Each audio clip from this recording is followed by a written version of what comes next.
Radhakrishna jewellery আয়োজিত বিবাহ মঙ্গল উৎসব শুরু হয়েছিল গত 20 নভেম্বর থেকে, যা শেষ হয় 10ই মার্চ। সেই সময় রাধাকৃষ্ণ জুয়েলারির অফারের যে মেগা লাকি ড্র হয়েছিল, সেই মেগা লাকি ড্র খেলা আজ অনুষ্ঠিত হয়েছে। 3 দিন ও 2 রাত্রির জন্য দুই দম্পতির গোয়া হানিমুন ট্যুর প্যাকেজ বেছে নেওয়া হয়। এই মেগা লাকি ড্র রাধাকৃষ্ণ জুয়েলারির 4টি শাখা তথা উষাবাজার, আগরতলা, ধর্মনগর এবং বিলোনিয়াতে একই সাথে চলেছিল। তার মেগা ড্র খেলা আজ অনুষ্ঠিত হয়েছে। এই অনুষ্ঠানে উপস্থিত ছিলেন হেডলাইন্স ত্রিপুরার এডিটর প্রণব সরকার, জুয়েলারির কর্ণধার নারায়ণ দেবনাথ। তারা জানান, এই বছর তাদের 60তম বছর পূর্তি হয়েছে এবং তাকে ঘিরে তাদের এই প্রয়াস এবং আগামী দিনে ক্রেতাদের সুবিধার কথা চিন্তা করে আরও অনেক অফার নিয়ে আসার চেষ্টা রাখবে তারা।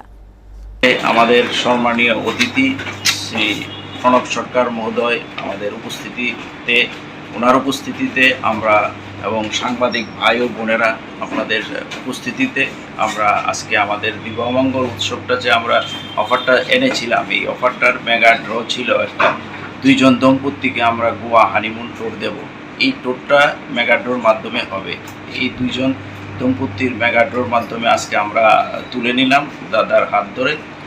একজন আলিপুরদুয়ার এবং আরেকজন বেলোনিয়া, এই 2 জন দম্পতিকে আমরা হানিমুন ট্যুর দেব। এটা আজকে আমাদের সম্পন্ন হলো মেগা ড্র।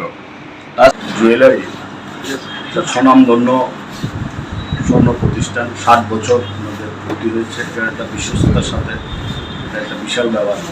বিবাহ মঙ্গল নামে ওনারা একটা অফার ওনারা দিয়েছেন, সেটার মধ্যে হলো গোয়া ট্রিপ দেবেন ওনারা।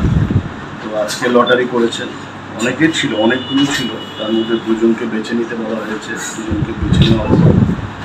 তো দেখা গেল একজন আলিপুরদুয়ার, কলকাতা, বিলোনিয়া। তো একটা জিনিস যে ওনার সারা রাজ্যেই এবং ত্রিপুরা ছাড়িয়েও ওনাদের গ্রাহক আছে। তো এটা একটা ভালো দিক।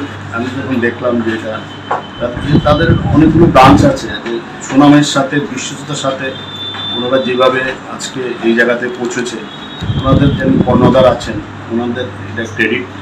এই যে বিশ্বস্ততার জায়গাটা ওনারা তৈরি করতে পেরেছেন এই রাজ্যে। অনেকগুলো স্বর্ণ প্রতিষ্ঠান আছে, কিন্তু এর মধ্যে ওনারা একটা ব্যতিক্রমীভাবেই ওনারা কাজগুলো করেন এবং বিশ্বস্ততার সাথেই ওনারা কাজগুলো করেন। তো আমি ওনাদের আরও সাফল্য কামনা করি।